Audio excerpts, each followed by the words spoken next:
Somebody has the news on.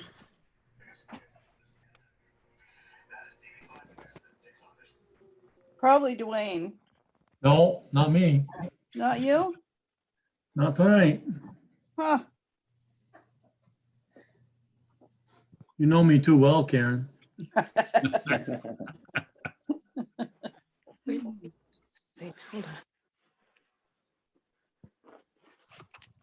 Oh, there's Leslie and Larry. Hi there. I've got to put away groceries, but Larry's going to listen in. Now, it's interesting. We're doing it on his phone, so I guess we're only going to see the people talking, right? We won't see everybody else. It's probably on a phone. On the phone, right? Yeah. Okay, great. Thank you. You might want to hold it up so they can see you. Are we live, Missy? Working on it. Okay.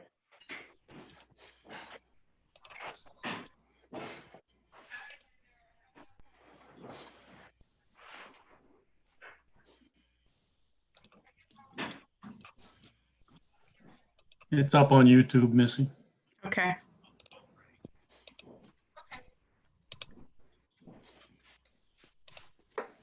Hang on. Crap.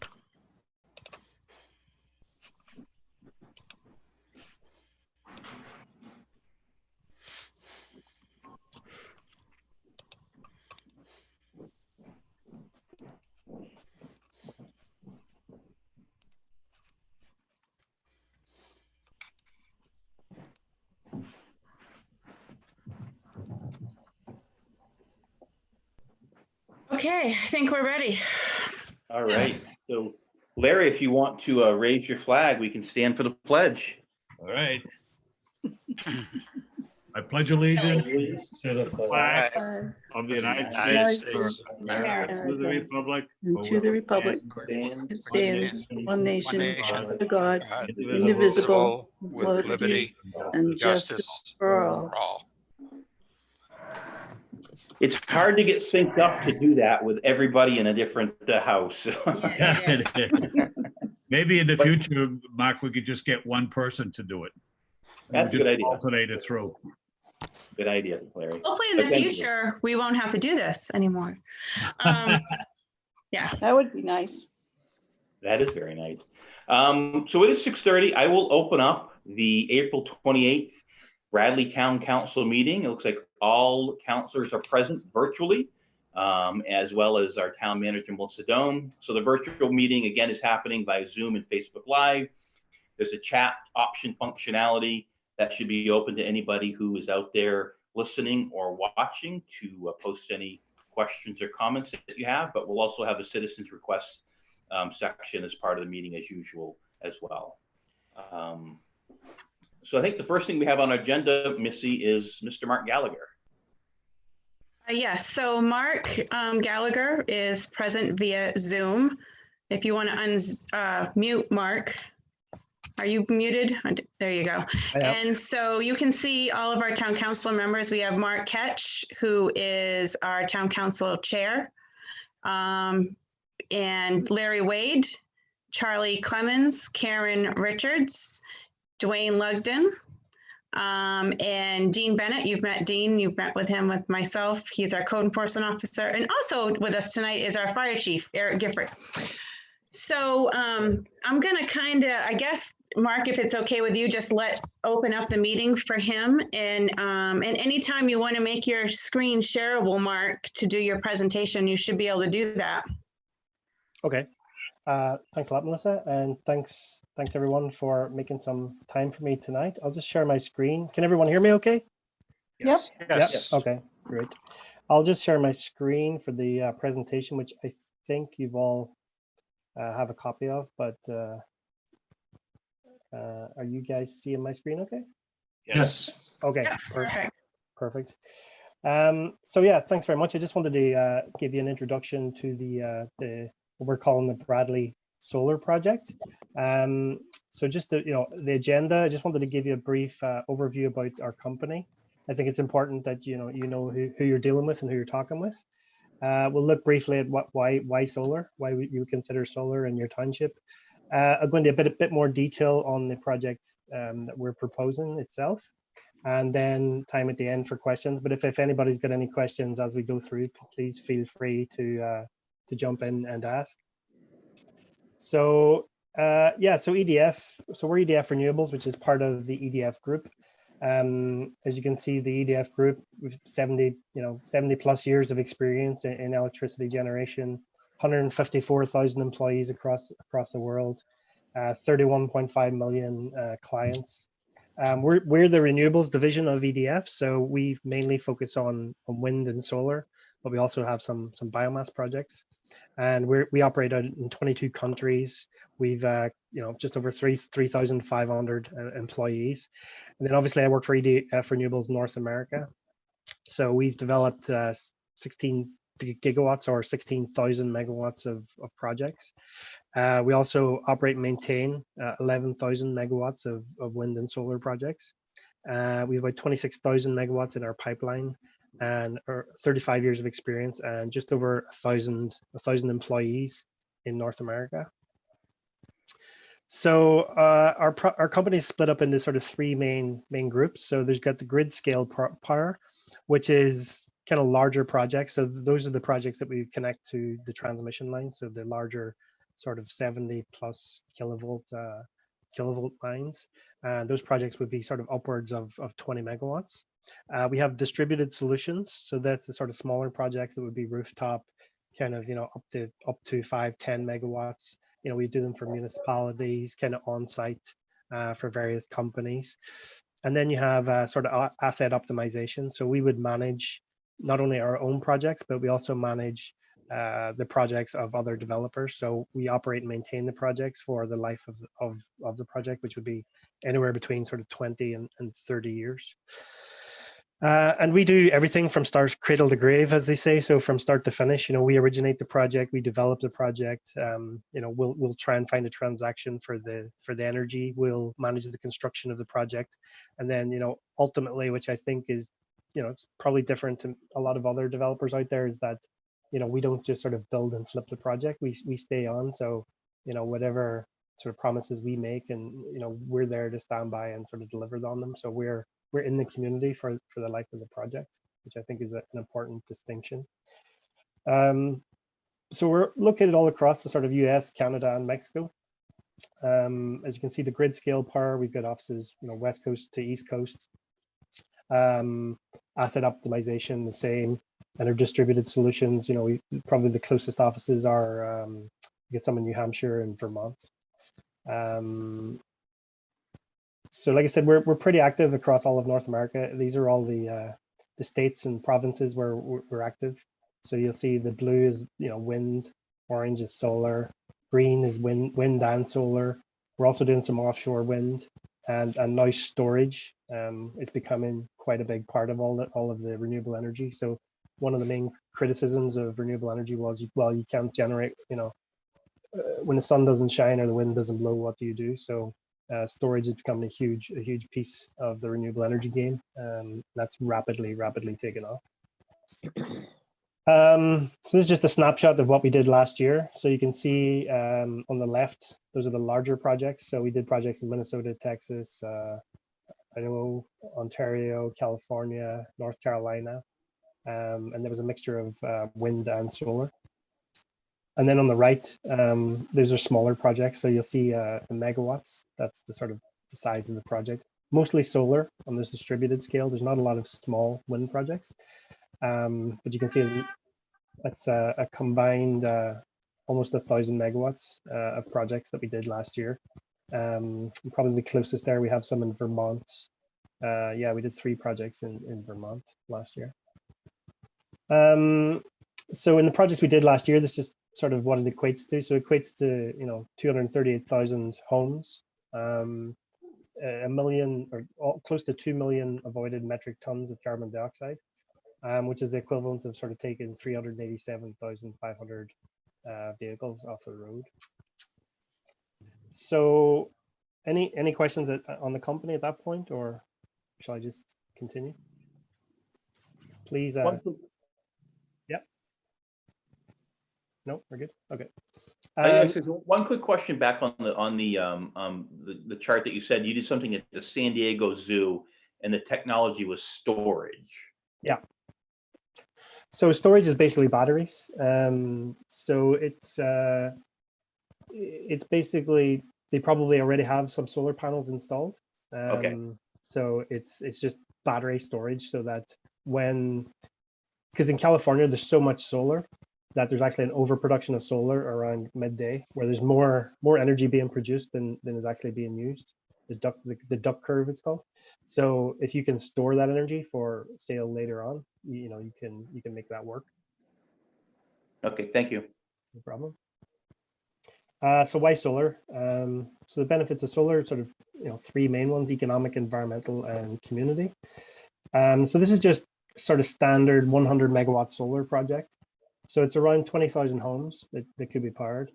It's hundreds of thousands of dollars in local revenues, taxes for school districts, land leases to local landowners. There's snow removal contracts, that sort of thing. There's about 150 to 200 jobs during construction created, and then there's at least sort of 2 full-time employees, but that's probably closer to 3 generally. There's 2 sort of operation and maintenance staff, and normally a site manager as well, and those would be 30-year jobs. So this is just a snapshot of kind of the growth of solar in the US recently. So the solar industry is $17 billion investment in 2018. The annual growth rate is 50% for the last 10 years. There's enough solar now to power 12.3 million homes. And if you look on the right, this is just the amount of people that are employed in solar. So it's now the #1 employer in energy. So, it was surprising to me, but there's more people employed in solar than coal, gas, like all of the fossil fuels combined in the last couple of years. So it's a huge sort of growth industry, and that's kind of proven out by the number of people now working in solar. And some of the other benefits. So yeah, solar kind of provides long-term revenue. So it's typically the contracts are for 20 years, but the life of a solar project is probably closer to 30 years now. So that's 30 years of sort of payments to local landowners and lease agreements. The other thing is that it's not a permanent change to the land use, so it's temporary. You can take out the panels and go back to agriculture, forestry, whatever the previous sort of land use was. And now there's sort of lots of complementary uses. So you don't have to just sterilize the land; you can do other things. So in Ontario, there's a lot of bees that have been honeybees that have been dying off, which is obviously affecting agriculture, the pollination. So we built wildflowers. Well, we planted lots of wildflowers in amongst the solar panels, and just to help the local ecodiversity and for pollinators, which is a bit of an issue with sort of bees dying off. So that was a very successful project, and now we're producing sort of 350 jars of honey every year on site that goes out into the local community. In New York, we're looking at a project. Actually, this one's in Ontario, but we're also doing it in New York, where we brought in sheep. So the panels have been raised slightly, and we've brought sheep into the site. So it's a win-win, because the sheep save us costs in actually mowing the grass and keeping the weeds down. And we work with local farmers so that they have grazing across the site, because there is still quite a bit of grazing left. So there's lots of sort of complementary uses that you can look at. And we, like I said, because we are in the community for 30 years, we take being a good neighbor pretty seriously. So, we like to engage with the community and try and be as good a neighbor as possible. Like I said, we're the ones that are going to be there, and we like to take our time and do things properly from the start. So this is just something we would typically do for sort of visual buffering. We would make sure that the panels were well surrounded by trees, and you couldn't sort of see them from any significant sort of vantage points. Probably less so important in this area that we're looking at, because it is sort of commercial timberland. So it will be quite easy to leave a visual buffer and a visual screen of trees. But yeah, it's just an example of something we would typically do to make sure it's the project's well accepted in the community.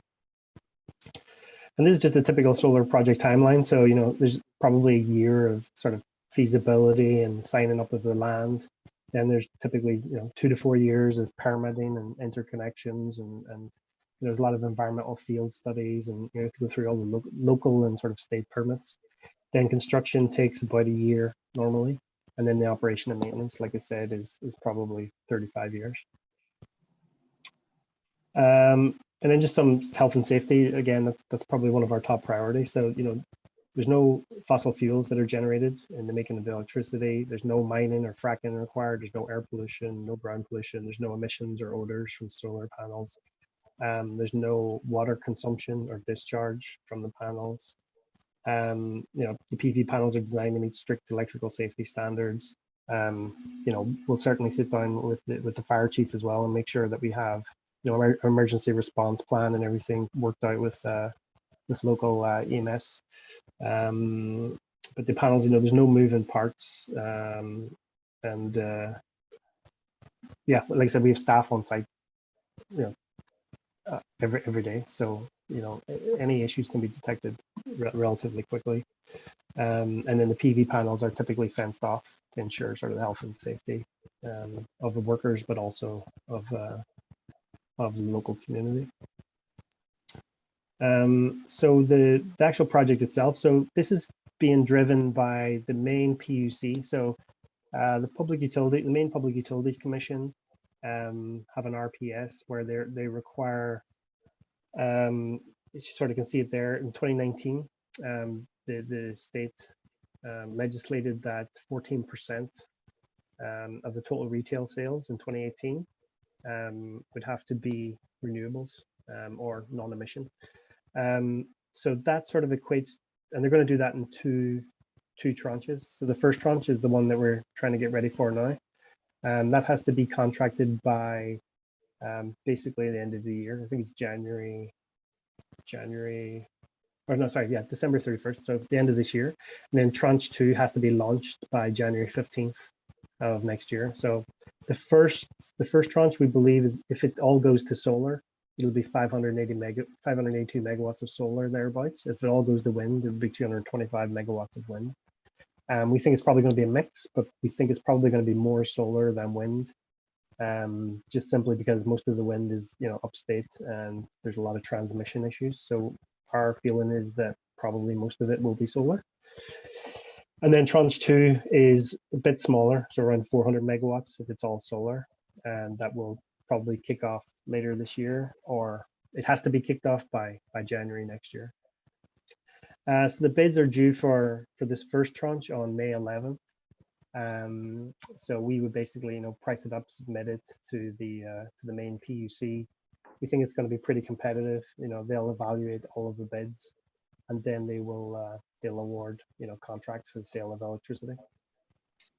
And I guess, two important things to point out is it's a competitive process. So, the first part they look at is price. So they're going to evaluate all of the various proposals on price.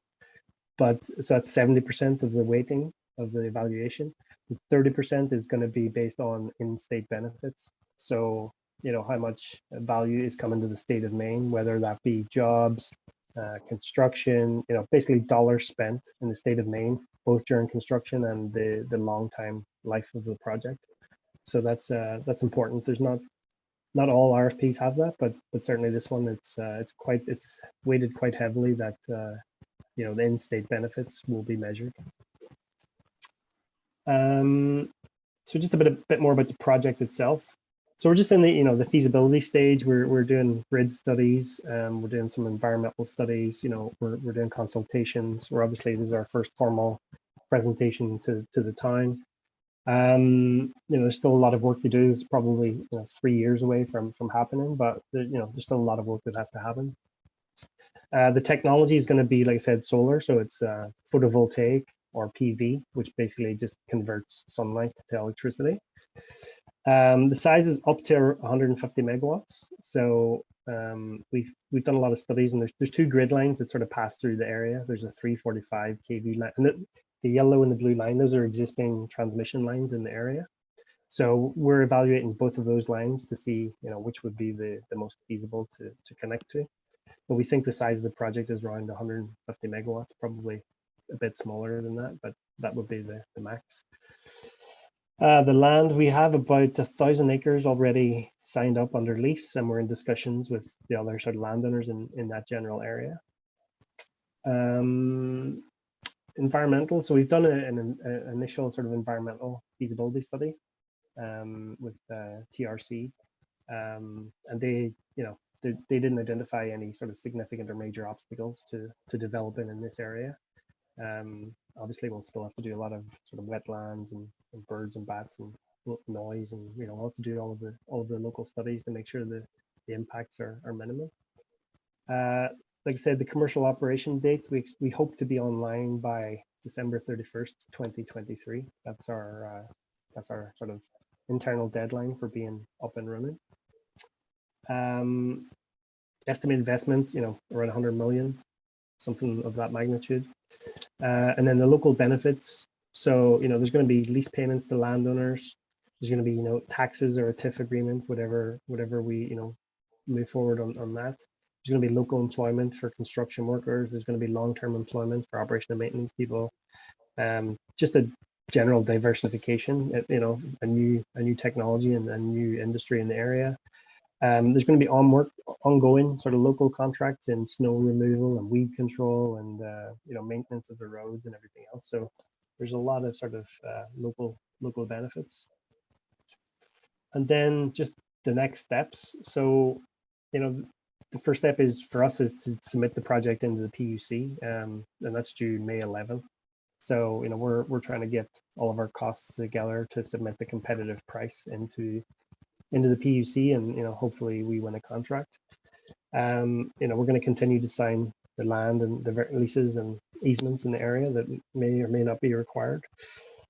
We're going to do a detailed interconnection study with ISO New England to make sure we have the most optimum sort of interconnection arrangement to the grid, because obviously we have to export this onto the grid in the area. We're going to undertake sort of local consultations. So, get out there, meet the neighbors, start getting, people's feedback. We've already met with, obviously, the landowners, and we've met with some of the neighbors, but we have to roll that out and start really engaging with the local population and making sure, we're taking in the usual sort of concerns of snowmobile clubs and hunters and everything else. We want to be sensitive to the existing local uses and make sure we're having as little impact as possible, or indeed improving the situation where we can. We're going to start our environmental field studies, and then obviously explore maybe a TIF agreement opportunity with the town of Bradley or other, whatever other options may be available to us. And that is it in terms of the presentation. I hope I didn't take too much of your time there, but I'm certainly happy to answer questions if anyone has any. Mark, I guess I have one. This is Dwayne Lugden. Mm-hmm. How did EDF choose Maine and Bradley for this sort of a project? So solar's pretty new to Maine, but the main driver was the PUC. So the PUC stating that we want to buy, what was it? I think it was 12% for renewables. So generally, that's what drives sort of renewables investment, is a mandated requirement to buy that. So that was the main sort of driver to be in Maine.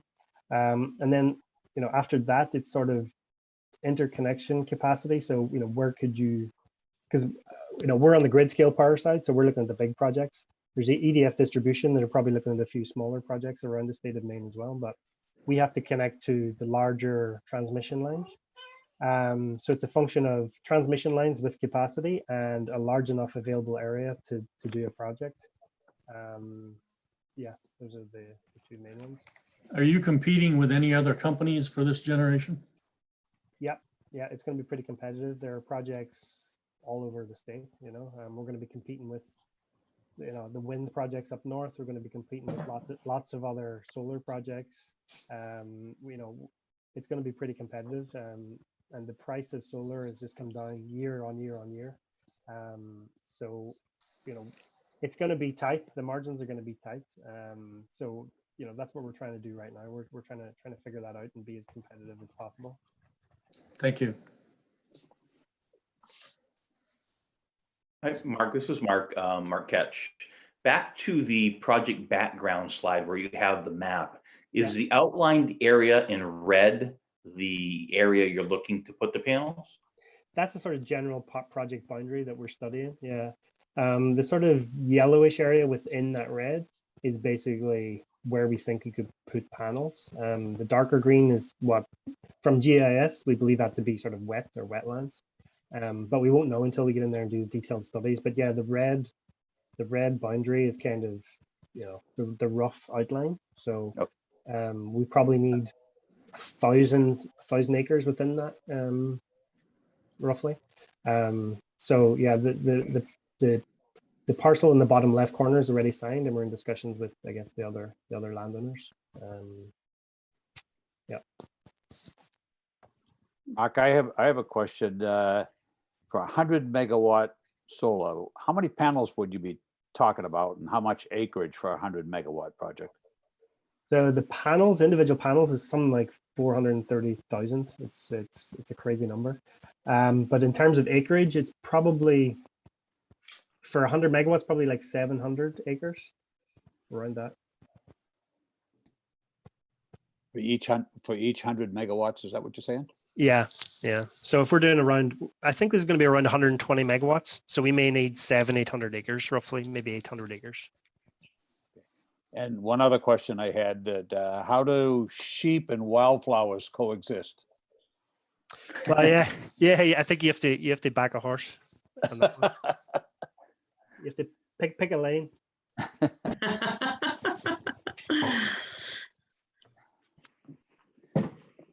So Mark, this is Mark again. You said you already have negotiated with some of the landowners in that area. Yeah. Is your negotiations with them like purchasing the land, you said, or maybe just leasing the land? It's a long-term lease, yeah. So we would basically take an option over the sort of entire parcel and say, hey, you know, we'd like to option this. We'll pay you like an option fee for the entire parcel. And then once we've done all of our studies, our environmental work, our technical work, we would probably reduce that to the land that we actually need then for panels, roads, you know, whatever it might be. And then we would refine that, and then they get paid, you know, per acre amount for leasing that for the 30 years. So they could still continue to, you know, do commercial forestry or whatever it is they do on the rest of the land afterwards. And then they would get paid for the sort of fenced off area for the panels.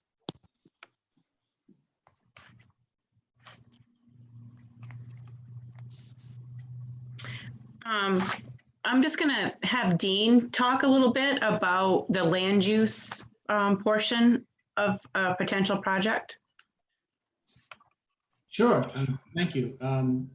The utility as a category in our schedule of uses is allowed.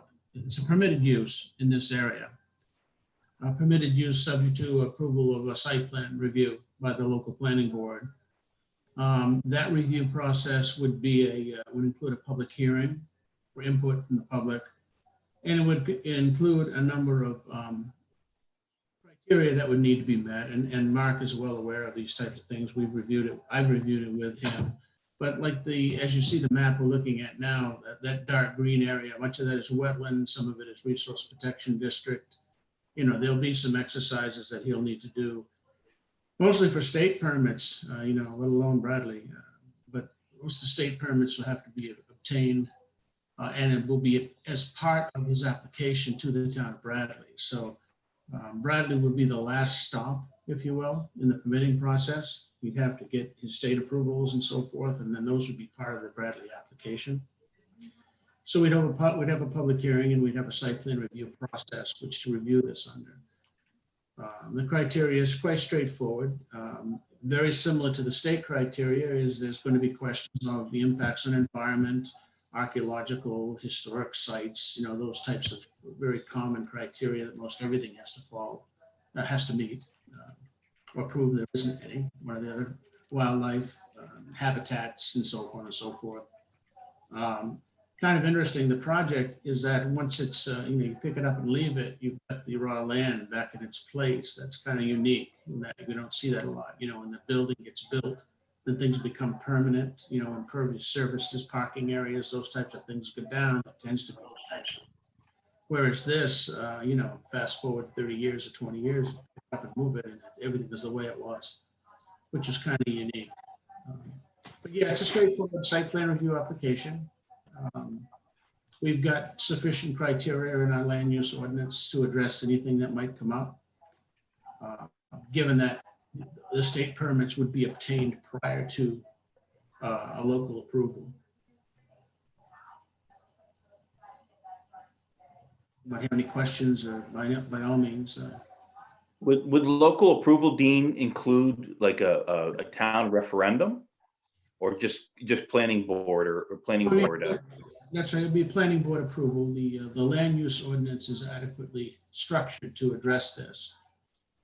It would be a utility installation, utility uses. Land use ordinance anticipates this. Okay. And we're prepared for this. Let's put it that way. The town is prepared to put this through a review process that would be appropriate. Dean, this plot, as I understand it, is in a town, obviously of Bradley, but it's accessed through the town of Milford, is it not? Well, currently, yes, I think the only access in there at this point in time is through Milford, yes. Would there be any plan to put access in there through the confines of Bradley? Mark? It's a good question. I think we have sort of anticipated access from the north, kind of the name of the road is escaping me. Is it Baker? Baker Baker Brook Lane Road. Road? Baker Road. Baker Yeah. Brook. Baker Brook. I think we were envisioning sort of maybe using that, but yeah, I guess we'd do some detailed engineering and see what made most sense. But I think that's kind of what we were thinking at this stage. That would not be a criteria. You don't need access to the parcel from Bradley per se. Well, he talked about fire protection and the fire department, so to speak. So I that's what raised the question in my mind, how the fire department would go out there and service that property. Gotcha. Yeah. The fire department actually was just at a burn, wildfire burn last weekend, 2 weekends ago. So they have gone out there to fight wildfires before. They just go through Milford. Okay. That's correct. Yeah. Actually, on the Baker Brook Road. On the Baker Brook Road. Good.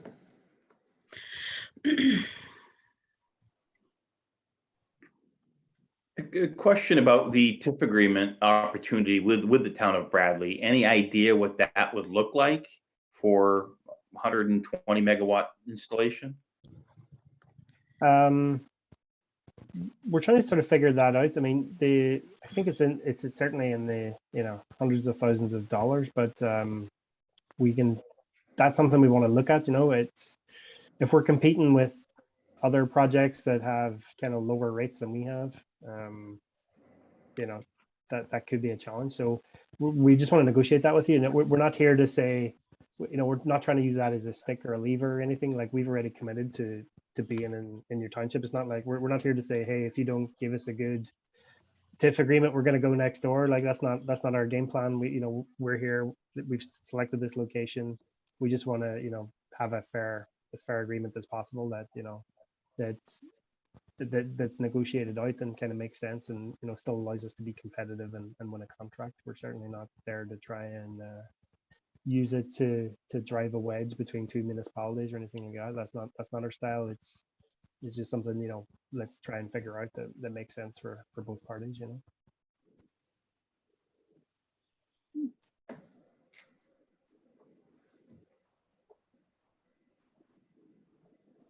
But What? Go ahead. I'm sorry. But I was just going to say there are probably a few in the state that have already been negotiated in terms of solar. So we could maybe reach out to our lawyers and get some templates or something that we could use maybe as a base to start from or something. But yeah, like I said, we're happy to get into discussions on that and try and figure out the best rates. Yeah, that'd be good to see. I appreciate that. So what are your next steps? I mean, obviously it's a long term. Yeah, well, our immediate like the golden one for us is to try and win the contract. That's we're gonna get 2 kicks at the can. So we're gonna have one in now May 11th. So that's like Monday week. We're going to make a submission. We'll hopefully win a contract. We expect that'll probably take them 3 or 4 months to review. We would hope to hear before the end of the year if we're successful. If we're successful, then it's all guns blazing. We're ready to go and spend and make it happen. If we don't win, then we'll have to see why we weren't competitive. Where we can make adjustments, how we can optimize and get better and be sharpen our pencils for the next round, which would be sometime next year. But for us, that's the ultimate. Like if we don't win a contract to sell the electricity, then everything else is moot. So it's a matter of doing enough to keep the project advancing. But until you actually sort of win that contract, you're just trying to do as much as you can to really assess the feasibility of the site. Without, you don't want to be spending $10 million on the site and then not have a contract. So it's spend as much as you need to spend to be as competitive as you can possibly be while staying on a track for 2023. So we might, engage some environmental studies this year. We'll certainly kick off the grid study. But ultimately we need to win the RFP to be able to move forward. And do you need anything from the town of Bradley at this time to do that? I mean, it's not a requirement of the RFP, but typically we would, if there's no objections or anything, typically we would say, if you're in agreement in principle with a project in this area, that maybe a letter that we could use to accompany our application to say, that we've talked, we've presented, and at this stage, obviously we still have to go through the process and everything else, but at this stage, there'd be no objections, or that you support the development of solar in general, or however committal or non-committal you wish to make that. Just something that we can sort of submit with our application. Because what you'll find is a lot of developers won't even go to town, or they won't even meet the municipality. They'll just go ahead and do things, and then they'll find out they picked the wrong area and they've got issues down the line. And so we like to just be upfront and put our cards on the table as much as we can. And I think it's important to the main PUC that they see that if they do award us a contract, there's not going to be any trouble down the line. It's a particularly sensitive area, or it's too close to town, or whatever. So yeah, I mean, ideally, if that was something town council could provide, that would be great. But like I said, it's not a requirement, but it's always nice to just include that. We have somebody available who writes great letters. Dean? Well, Yeah, if town council is in favor of that, Dean and I can certainly work up a letter generalizing Bradley's support, per review. Makes sense to me. Probably the zoning classification would be important to your application, Mark. Yeah. The fact that it would be a permitted use subject to site plan review. Exactly. Yeah, that'd be great to include. Yeah, that it's it's already zoned. It's allowed use. That'd be great. Yeah. Well, I'm in favor of it. Okay. Great. Yeah, so am I. Great. Talk me up. Great. That's excellent. Is there any more questions for me, or no? If you do think there's anyone you think we should reach out to at this stage to talk to, just to hunters, snowmobile clubs, whatever it might be that might have a particular interest in that area, who we should be engaging early with. I think Melissa's already given us a few, but if anybody else thinks of any that you feel we should be talking to, please feel free to let us know. We'd like to engage with them early. How has the reception been with the landowners that you've spoken with so far? Yeah, they're very interested. You know, it's certainly more money they're going to make than commercial forestry. You know, it's guaranteed. It's guaranteed for revenue for 25, 30 years. You know, we even met, you know, Kevin Baker. He's got his kind of his lot, his severed lot, right in there in the mix of it, and you know, he was fine with it. He took me around, showed me the site. So, yeah, I mean, so far everybody we've spoken with have been very supportive. But I'd like to get out there and talk to as many people as I can, just to make sure, you know, everybody's feeling that way. Appreciate your time tonight, Mr. Gallagher. Thank you. Thanks a lot. And yeah, thank you. any questions, just let me know. Thank you. Thank you. Thank you. Thank you. Bye. Thank you. Thank you, Dean. You're welcome. Take care, folks. Thank you. Thanks, Thank you, Dean. Dean. Nice seeing you.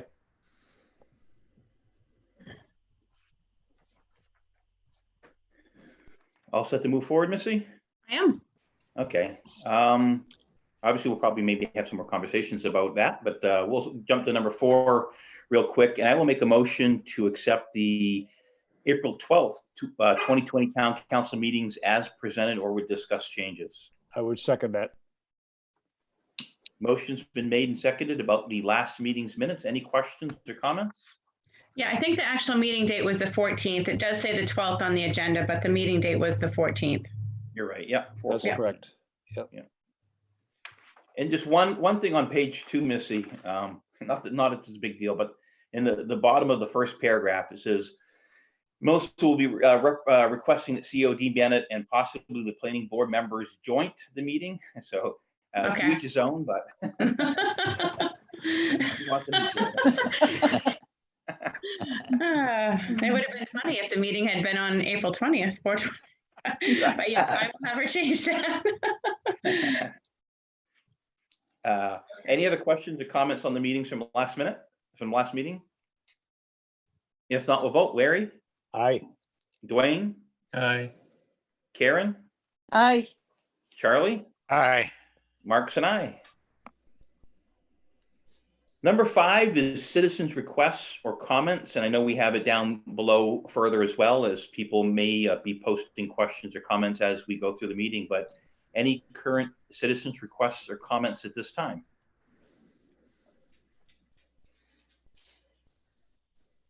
I don't see anything on Facebook and I don't see anything on YouTube at this time.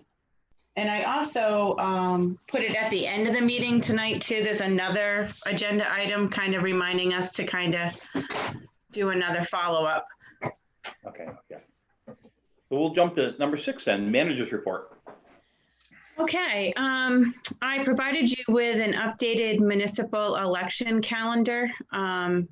Obviously, last meeting, we changed our town meeting to coincide with the state primary, which will be July 14th.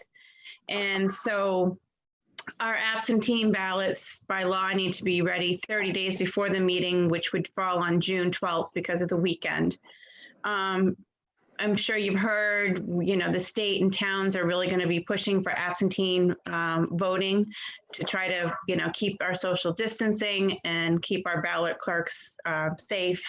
So I'd like to try to schedule the public hearing regarding the final budget for May 12th. And then we would have another public hearing the following week, following meeting date of May 26th, which would finalize the budget, the ballot, so it could be ready for the June 12th deadline. Typically, we have a public hearing regarding the budget in May. The ballots are ready in June. I'm sorry, we have it in April, the ballots are ready in May, and then our referendum is in June, and we have another public hearing at the end of May before the election. But because we're going to be voting absentee or pushing for absentee, I'd like to have everything kind of wrapped up so that way everybody that's voting kind of has an opportunity to be heard before then. So I just want to make sure everyone's on board with that. I don't have Sounds any issues with plan. it. I'd like to also, depending on what happens, if things stay the way they are, I'd like to try to have it at the municipal building because it's really a chance for the public to be heard. And while we're doing a great job with this, we might even be reaching more people than we do in the public. It's something I'd like to try to strive for. I think we can do it safely by keeping our distance in the council room. So, but that's only if everybody feels safe being together. If I'm not mistaken, they said that up to 10 people, but I Mhm. think that change, does that change June 1st to up to 50? Or was it July 1st? I haven't had time to read the executive order. So I don't know. She did that It today at does, 3. it does increase from 10 to 50. Mhm. It's either June 1st or July 1st. I'm not sure which. June 1st is phase 2 and then July 1st will be phase 3. So Yeah. Well, we can certainly have it this way if that's why we should do it, but we could have it outside. That's a great way to guarantee rain. Everybody bring a lawn chair. Yeah. I mean, if we needed more space, we could do it at the firehouse, right? Yep. I just don't think, I think that if we get 10 people, and maybe we can even do it Zoom online too, if people are scared to come, we can still do a Facebook Live from the meeting itself. It's up to you. If you want to move forward with doing it through Zoom, then I support that. But I just really want to make sure that the people get a chance to be heard. I would be okay coming in. I mean, like you said, we could distance, but that's just my opinion. Obviously, there's other people, so. For me, I would perfectly happy going there. I'm not worried about that. The only thing would be that if you got 30 people in there, then we'd be violating what the state rules are. Mm-hmm.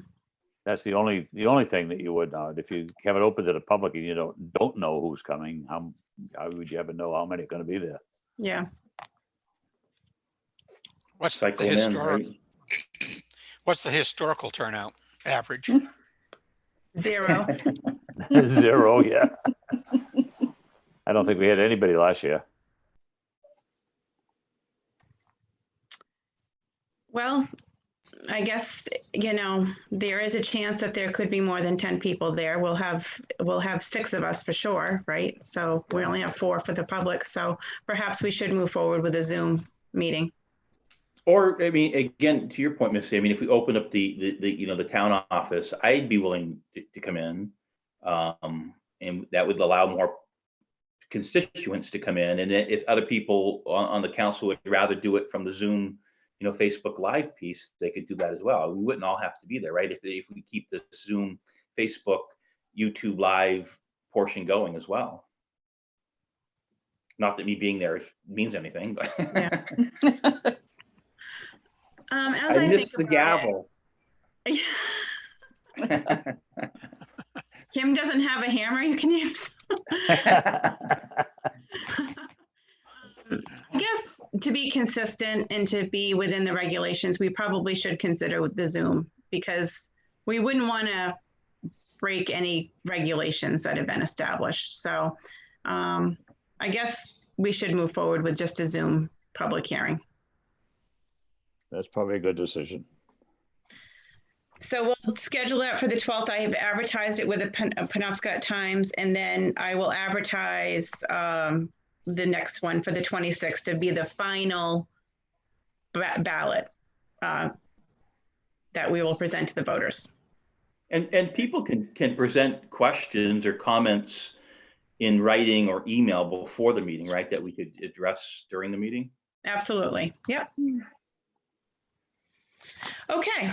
I did provide you with a sample ballot. I'm going to share my screen. So if there's anybody watching this, they can see. Whoops. I'm going to try to share my screen. I don't know. Maybe I can't. You should be able to. No, I can. I just got to find it.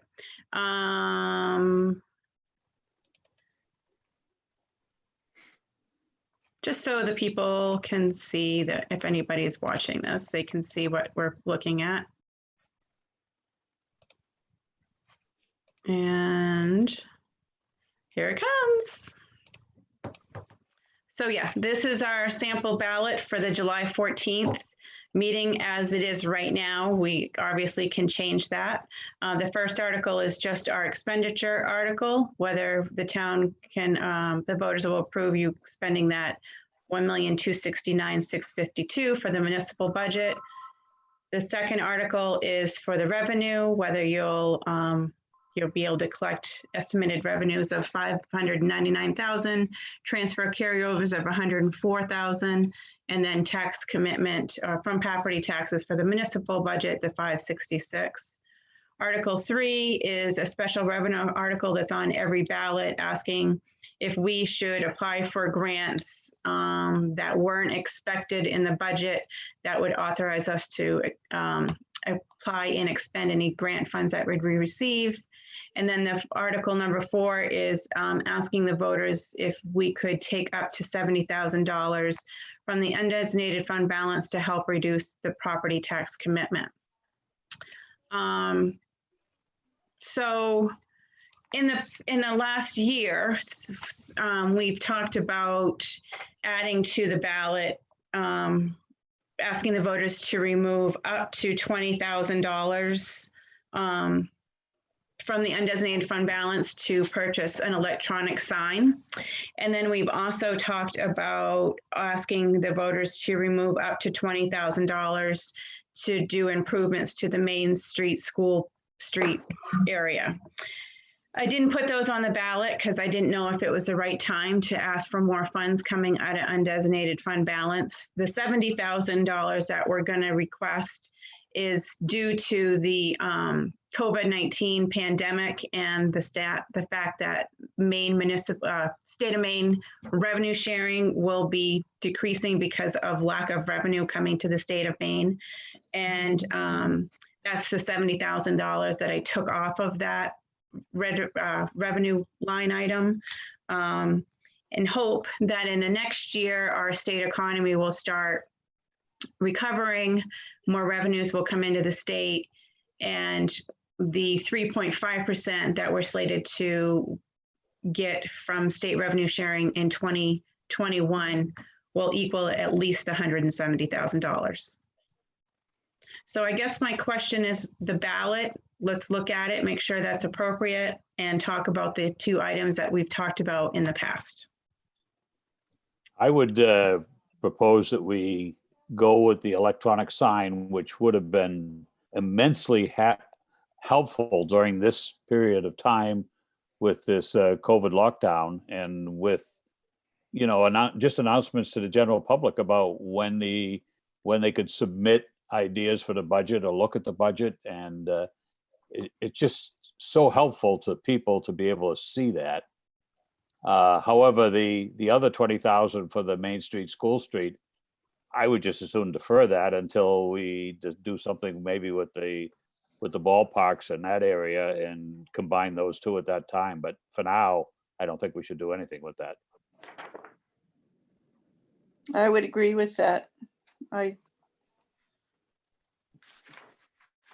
much were we going to ask again, Missy, for the sign? The bid that we kind of all agreed on was about 18 or 19,000. So I think we had said up to $20,000. Okay.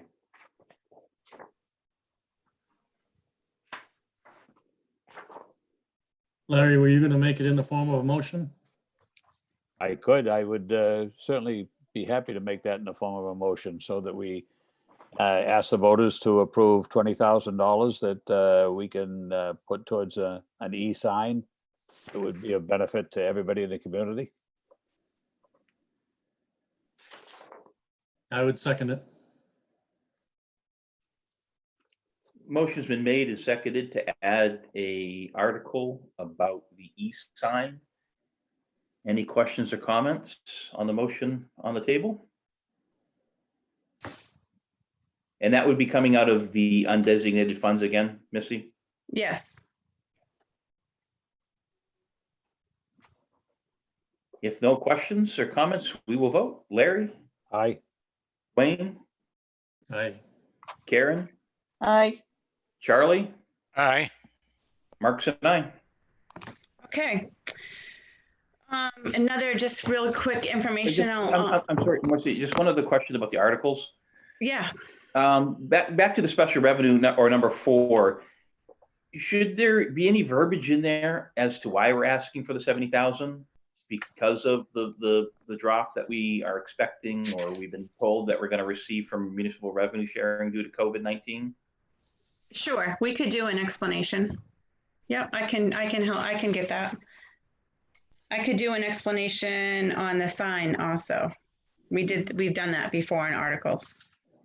Yeah, just, reading number 4, I mean, we hope that everybody would approve, it's listed there that we recommend the yes vote, but it might just give more clarity as to why we're asking for the 70,000. Okay. Yeah. Can we mention, Misty, can we mention in those explanations that this does not raise taxes? Can we do that somehow? We can't, because we can't say for sure these articles aren't going to raise taxes. Well, if they're coming from undesignated, they wouldn't, would they? If we take the funds from undesignated fund, it could still raise the taxes very minimally, but it could still affect the taxes because we don't know what our valuation is going to come in, and we don't know what the school is going to come in at. I can ask our attorney if he will allow that. In the past, anything that had to do with financials, we never said it didn't affect the taxes because it could affect the taxes. But I can ask. Okay. This ballot may have to change if, like, 3 weeks from now, we find out that the federal government comes in with a phase 4 allocation to states that specifically asks that the states share it with municipalities. That would probably affect the revenue sharing that we would get, and maybe we wouldn't have to be taking such a big hit on that revenue sharing. So all of these things that we're discussing budget wise and everything are subject to change almost on a weekly basis now. Yeah. Well, that's why we say up to $70,000. We don't have to take any of it if we don't need it. Right. If our revenues come in like we expected them to come in 2 weeks ago or 4 weeks ago, we won't touch it.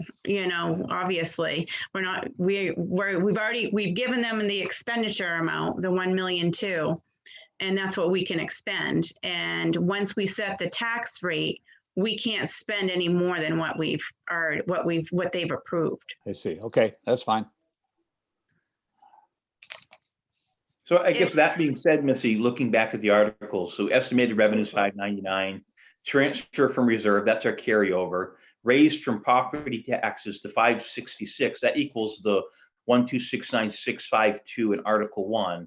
If we're taking 70,000 from undesignated funds, wouldn't that reduce the raised from property taxes? It will. Yep. But we have to have 1 and 2 approved before we can move on to 4. Okay, good. So essentially that 566 would be lowered to 480, whatever it would be. Perfect. Thank you. Okay, we good with ballot? Okay. I just really quick on the election. The state law allows town clerks, who I am your town clerk, to process absentee ballots early. We've always done it the day of the election. Myself and the warden do it together, and we post that on our election notice. But because there's going to be, I think, so many absentee ballots, I'm going to process them early on Monday, the 13th. So I've notified the Secretary of State's office that I'm going to be doing that. Just a quick information, it's different than what we've done in the past. So I spoke with Sullivan's Waste today, and they still are planning and are still available for doing our spring cleanup on Saturday. Electronics End, who does our TVs and electronics disposal, has canceled. They do not want to do a cleanup because of COVID-19. Today, as of today, we've sold 24 stickers, and I've probably fielded about 5 to 10 calls today asking if we're for sure going to have it. And because I was meeting with you tonight, I've been call back tomorrow and I'll give you a definite answer. Last year at this time, and we weren't charging for the cleanup, we were only charging for the sticker, the $1 fee.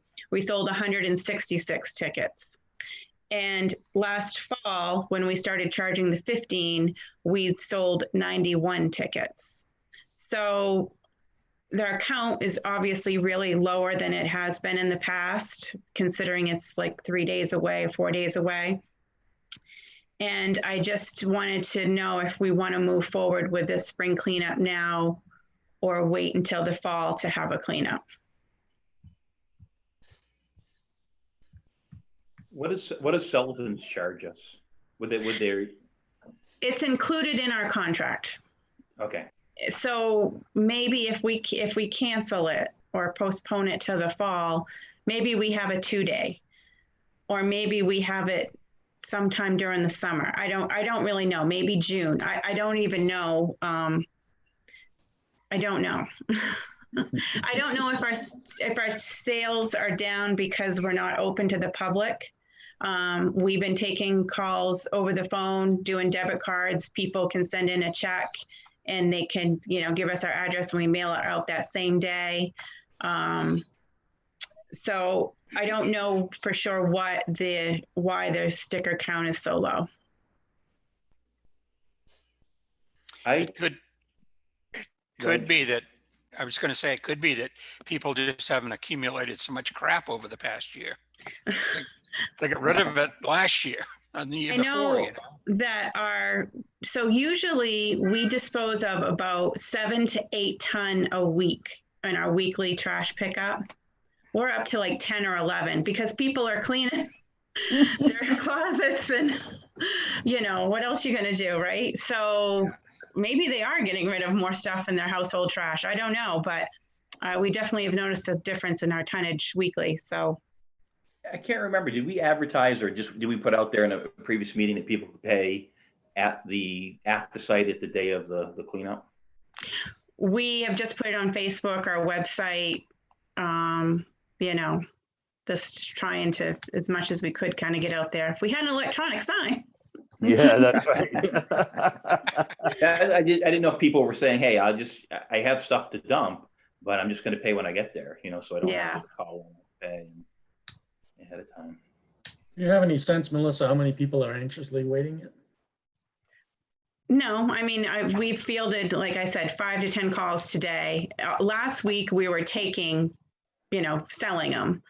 And then when Electronics End canceled, and I thought, well, if our numbers don't go up, I really don't want to have the day, where nobody participates or we're selling tickets down there. I don't know how safe that is for me being down there selling tickets to, everybody in town in that kind of situation. I don't know. The other thing, I'm sorry, go ahead, Dwayne. Those people that have bought tickets now at this point did it on the basis that there were going to be 2 cleanups. Is that fair to say? What we've told everybody that's bought a ticket is if we don't have this cleanup, it will be good for the fall. So you won't have to purchase a ticket again in the fall, obviously, or we could refund them the $15, whatever works for them. If we end up canceling this, I probably will send a letter to all 25 people that we've sold them to, outlining you can use it in the fall. You won't need a new sticker. And, or you can ask for a refund, whatever works best for them.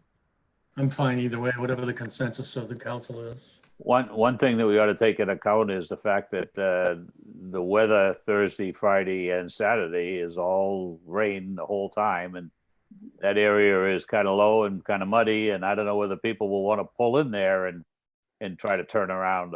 What? I mean, if you look at the forecast, it's not good. Yeah, and I agree with what you said too, Missy. I don't think somebody should be standing there collecting money. I think we talked about, possibility would be take down people's names and addresses and, hey, we're going to send you a $15 bill, or. Hmm. I would make a motion that we move it to the fall. I'll second the motion. Motion's been made and seconded to move the cleanup to the fall and not have it this weekend. Any other questions or comments? Will the letters get to the people in time, you think, Mitzi? I guess they would, right? Yeah, it's all Bradley residents, so they should get it. If I mail them out tomorrow morning, they should get Friday. Right. And we did take phone numbers for a lot of people.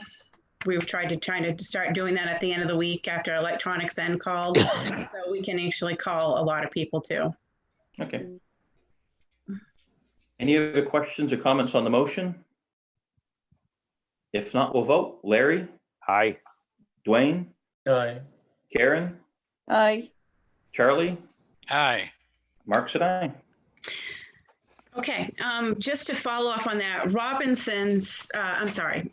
Electronics End, who does our electronic cleanup, is located on Robertson Boulevard in Brewer, and they're open Monday through Friday, 7:30 to 4, and residents can call them at 992-2094 and arrange for them. Residents can take their items to their location in Brewer if they want.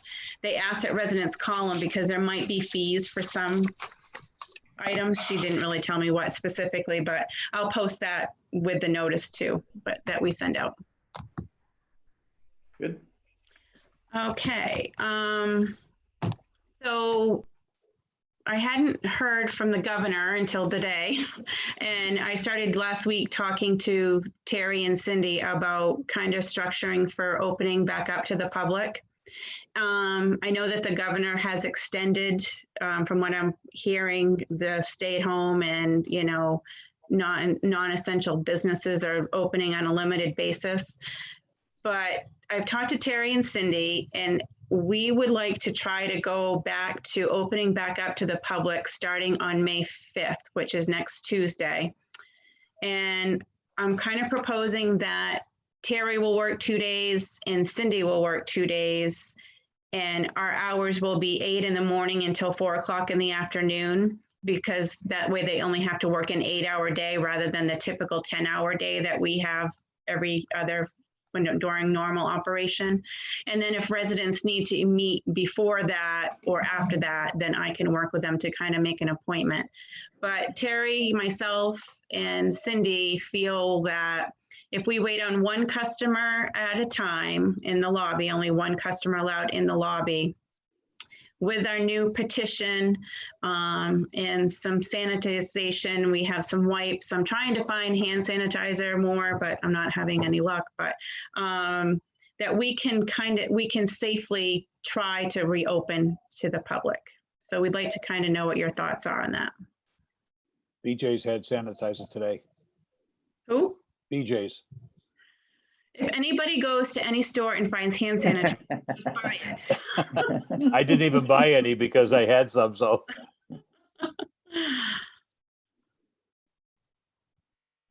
So I guess I'm just kind of looking for some thoughts from town council. I don't see any Okay with reason that, to if close it, you, Missy, if your girls are safe, feel safe about it.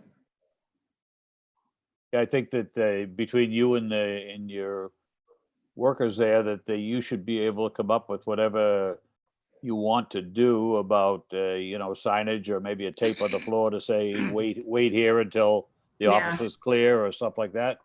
So I think that you guys are certainly able to make it as safe as you would feel comfortable with, and I would support that. Me I too. support- Yeah, I support it as well. I guess the question is how will the office limit only one person in the lobby? Or one group of people, I guess. Some people might come in that, Yeah. I mean, it's basically going to be you're going to have to leave until we're done with this person. Go out in your car, and we'll have a sign up on the door. One customer at a time, please wait in your car. I mean, you can easily see when people leave Right. the front office. I mean, it's not like we're, the office, the waiting area is right there. So, and you can see in through the glass door. So I think that that's not going to be a problem. And they have to have face coverings now also to be in public, so they'll all be wearing face masks.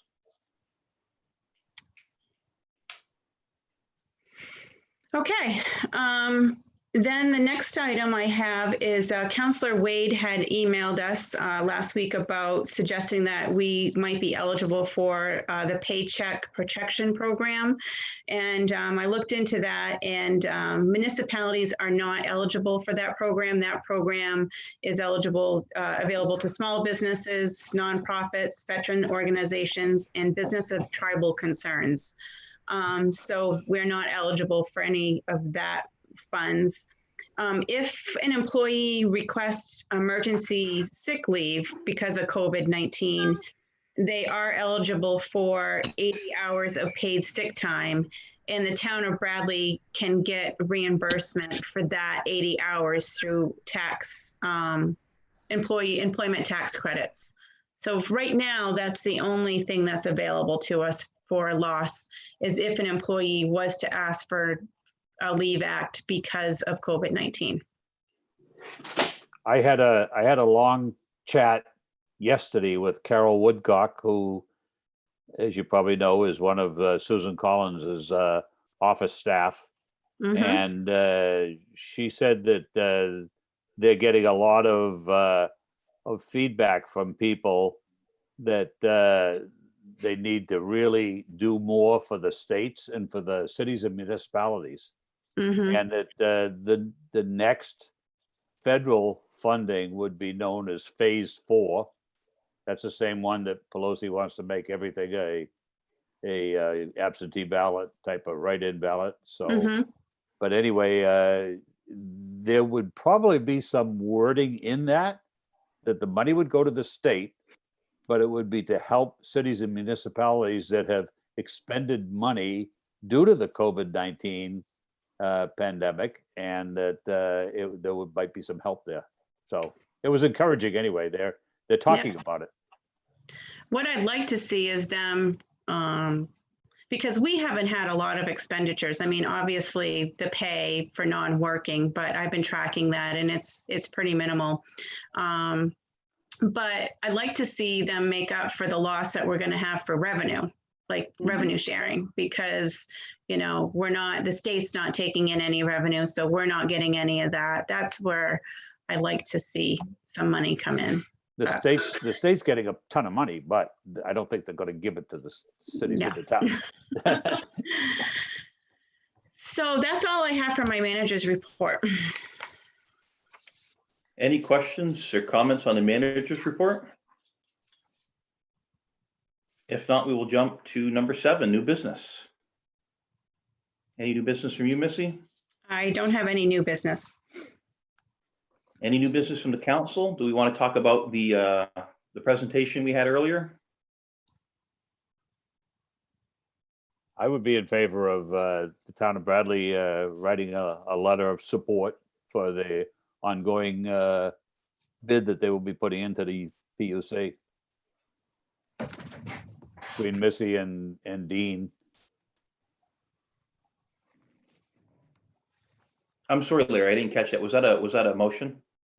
If you need a motion, yes, could be. I don't know if we need one or if we just all in favor and just. A motion's Right. easy. Yeah. Okay, I would make a motion that based on what we heard tonight from EDF, that the town actually supports the effort in the bid to the PUC. I'll second the motion. Motion's been made and seconded. Any questions, comments? I thought it was interesting that they've already secured a good number of, I guess, preemptive leases in that area. I mean, 1,000 acres, that's a pretty big plot of land. And the 1,000 acres, I guess, is just the piece that they would possibly, or 800 acres, I guess he'd said, actually put the panels on. That's good that they've done a lot of that due diligence already. That land is one parcel owner right now. And the rest will be, from what I think will be easements for like a road going through people's properties. Right.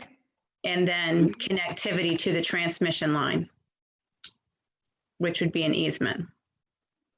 Do we know, I mean, he had mentioned snowmobile clubs and gaming clubs. Are there any trails out there that people currently use?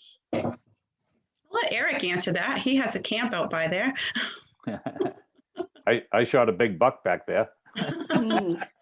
No, there's, the snowmobile club uses some woods roads for trails, but besides that, no. No, it would be a good idea to have a meeting or get this guy to have a meeting with Great Work Stream Camp Association. Yeah, I talk mentioned about that. that project. Is that because they access the camps through that way? The camps are right there, right there, Okay. right where they want to put this.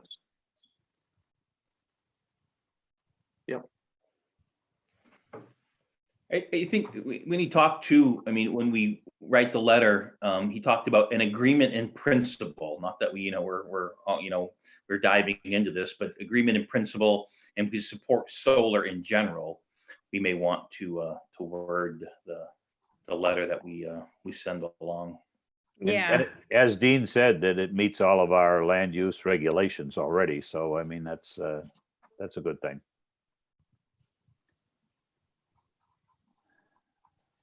Eric, one more question about the camps. So the area, if you saw the map that he had up there, that was in yellow, where they're proposing right now that they would put the panels in. Yes. I see the stream, I guess I could tell kind of on the map here that I'm looking at where the stream is. You said the camps are right in that area where the yellow is? Well, the camps are right on the stream, but property owners own some other land beside that. Right. The borders that. And there would be substantial setbacks because of the stream. There's going to Correct. be, so. Yeah. Yeah. I talked to my son about the outfit. As you know, that's what my son does is solar out in the Midwest. And he said, this is a really large outfit, a very, very reputable outfit. And they've done a fair amount of work for Google. So they've got some good street cred. Mm-hmm. Great. That's good. Yeah. Any other questions or comments about the motion, about sending the agreement in principle letter? If not, we'll vote. Larry, Aye. Dwayne, Aye. Karen, Aye. Charlie, Aye. and Mark's and I. Anything else under new business? If not, we'll jump to number 8, unfinished business. And before we get into the municipal budget part, any other unfinished business unrelated to the budget?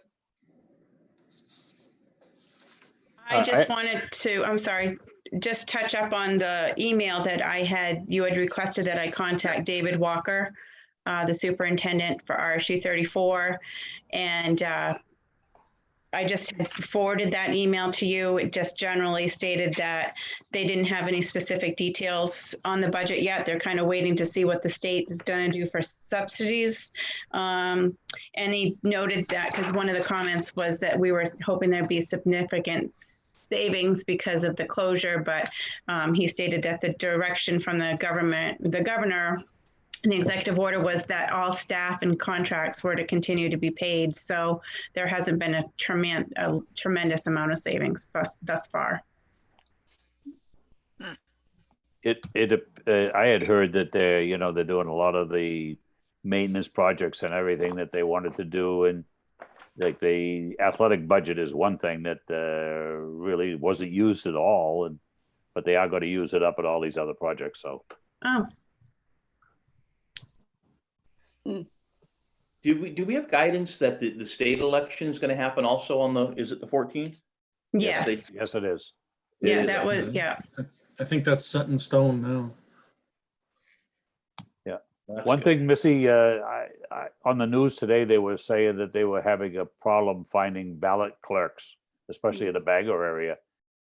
Have you heard anything about your cadre of ballot clerks being comfortable with coming in? I sent them a letter the day after our last meeting, telling them that our meeting had officially been changed, our election had been changed to July 14th. And I didn't know the specifics of whether we were going to still have a June election at the time. Since then, I've obviously learned we're not. And I've asked them to contact me if they're not comfortable working. And I haven't heard from anybody. That's one of my items that I'll start working on the 1st of May, is making sure we're all set for ballot clerks.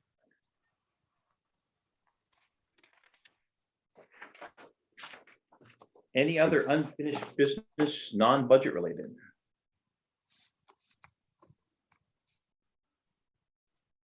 If not, we will jump to the unfinished business of our municipal budget for fiscal year 2020, 2021.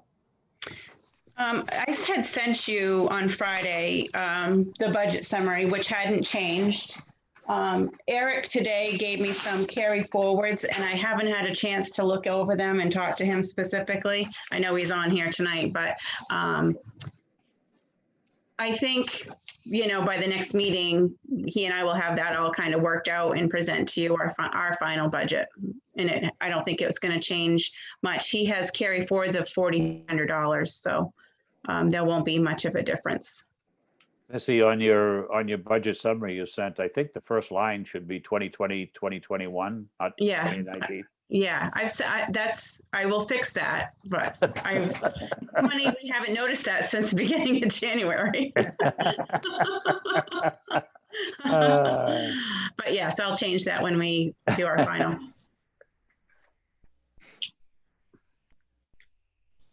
After the budget webinar today, do you feel that we're good with the revenues that you had projected, going down to the $100,000 instead of the whatever we were supposed to get? Well, originally, I don't remember originally, but our revenue sharing at the very beginning of March went up to $170,000. That was our projection from the main revenue. And Right. so we jacked it up to the 170, and then St. Patrick's Day happened and that changed. So I think we're good with the $100,000. It would be great if the voters approve taking the $70,000 out of undesignated fund balance. In that webinar today, they kept on referring to the recession of 2009, 2010. Ironically, that's the last time we took money out of our undesignated fund balance to offset property tax. And that year we took $140,000 out. So $70,000 is minimal compared to the 140. In today's webinar, they kept talking about excise tax, and I disagree with what they say, that we're not going to continue to receive a substantial amount of excise tax. And as I said in the webinar, somebody always has to be wrong, and I hope it's not me. But in 2008 and 2009, we budgeted $190,000 for excise tax collection. In 2008, we collected $251,000. In 2009, we collected $236,000. And the reason is because the manufacturers were stuck with all these vehicles that nobody can buy. And so they offer these amazing incentives for 0% interest for whatever. And this is even before leases became what they are now. So I predict that people are going to buy vehicles because the manufacturers are going to make it very enticing for them to do so. And so when they buy a brand new vehicle and they might pay $40,000 for an $80,000 or $70,000 truck, our excise is based on that $70,000, not what they paid for it. So I'm comfortable with our excise tax collection that we have budgeted. I think you're absolutely right. And in fact, I saw one tonight that 3 of the major vehicles that Toyota had 0% financing. It's already there, Yeah. starting to do it. And I think car dealerships are phase 1 for opening, so. Well, let's open up the doors and let the excise tax revenue come in.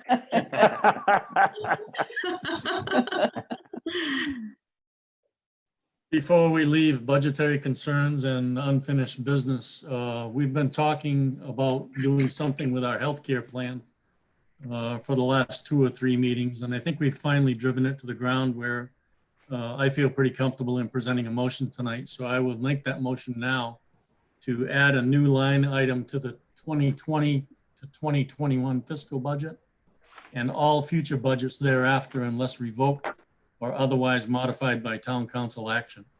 That line item to be designated as healthcare reimbursement and shall be funded in the amount of $3,850. That amount shall be used as follows. Number 1, to engage in a vendor contract to provide for the administrative oversight of a healthcare reimbursement plan for the town of Bradley office staff. Number 2, to provide a reimbursement of up to 50% of the out-of-pocket qualified medical expenses that are not otherwise paid by the medical plan provided to the office staff participant. Reimbursement shall be for those qualified covered healthcare expenses which the administrator deems appropriate and which are not otherwise paid by the Bradley Healthcare Plan. Requests for the reimbursement shall include evidence of the expenditure as required by the administrator. And number 3, any unexpended amount from the line item shall be retained by the town as a carryover in the normal budgeting process for the ensuing budget. That's the text of the motion that I would make, and I would provide this explanation. This motion provides funding as follows.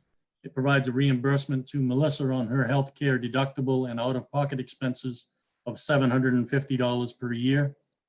It provides Terry Knapp with reimbursement of $1,250 per year, Cindy Day with reimbursement of $1,250 per year, and an administrative contract fee of $600, totaling again the $3,850. I would second that motion. A motion has been made and seconded. Any questions, comments on the motion? The only comment I have is that, I mean, I can't predict that we won't use it, but it's for their deductible, their high deductibles that they have. And most of the services that they get are in line with the plan. They only pay a copay. This is awesome for if something happens, they don't have to worry about that additional out-of-pocket expense. But I feel like this year might be a little bit more, but next year there'll probably be a carry forward for unused funds that we can use in the future. And I think that will continue to build as this line item maintains in the budget. I feel pretty comfortable with that too, Melissa. And the other piece that I would mention for the council's benefit is that we've done some work to look into the impact of this motion in $3,850. And it would not affect the mill rate for taxation. So I feel pretty comfortable with all of that. And my suggestion and recommendation would be to move forward. Would this, obviously it's limited to, for each of the people listed on the bottom, Melissa, Terry, and Cindy, to the $750, $1,250, $1,250. Is that just to cover the deductible expense? That amount is actually 50% of their present deductible. If you multiply each of those figures by 2 at this point, that is their deductible. Okay. So we would be paying 50% of their deductible. Do we need to put anything in here? I don't know if it's part of the motion or just part of the details. Like it's instead of Missy, Terry, Cindy, put town manager, office staff 1, office staff 2. Yeah, I didn't put those in the form of the motion itself. Okay. I just wanted to provide that as information for the council. Yeah, that makes sense. Thank you. Any other questions on the motion on the table? If not, we will vote. Larry? Aye. Dwayne?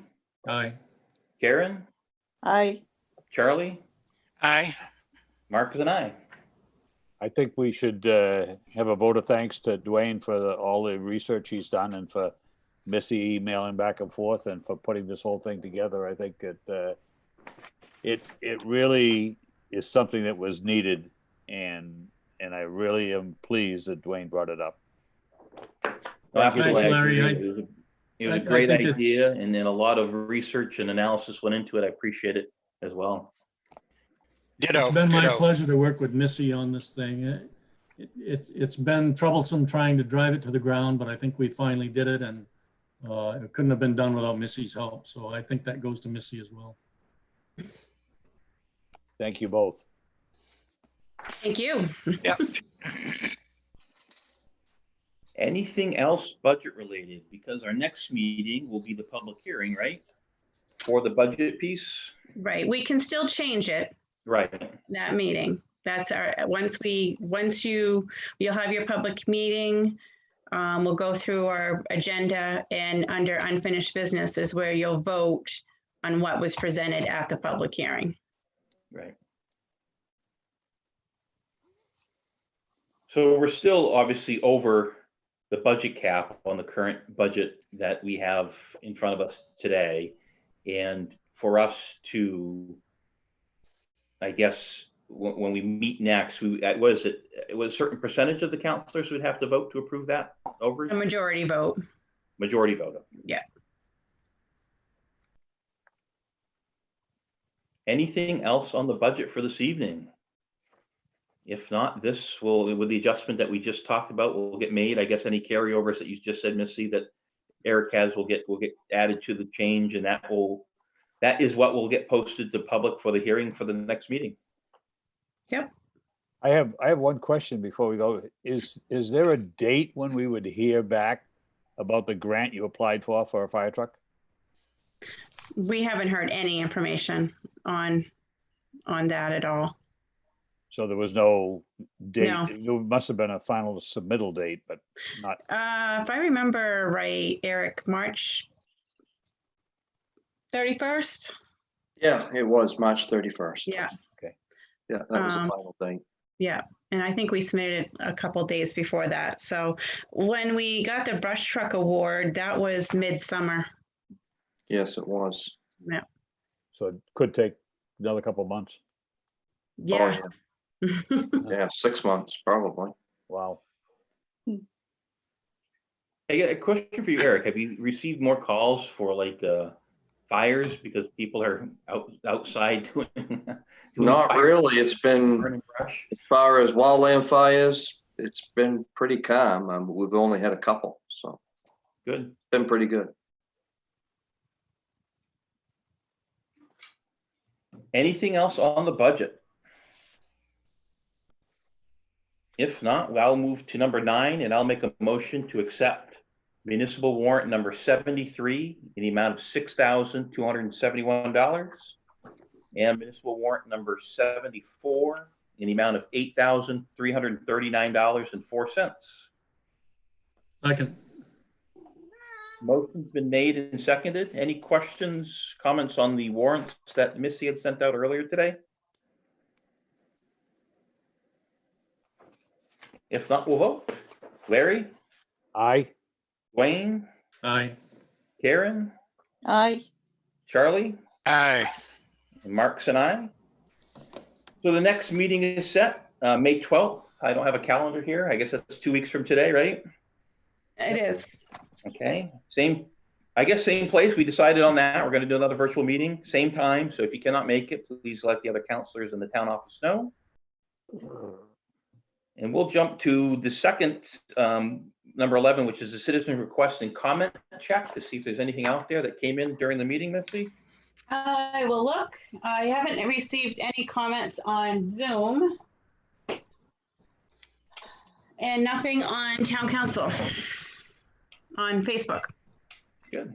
Well, another pretty flawless virtual meeting. Not bad at all. I will make a motion to adjourn for the evening. I'm in. Aye, aye, aye. Aye, Yeah, aye. everybody's in. Good. All right, thank you, guys. Hey, Thank Thank you. you. Thank you. hey, stay Have a good night. safe.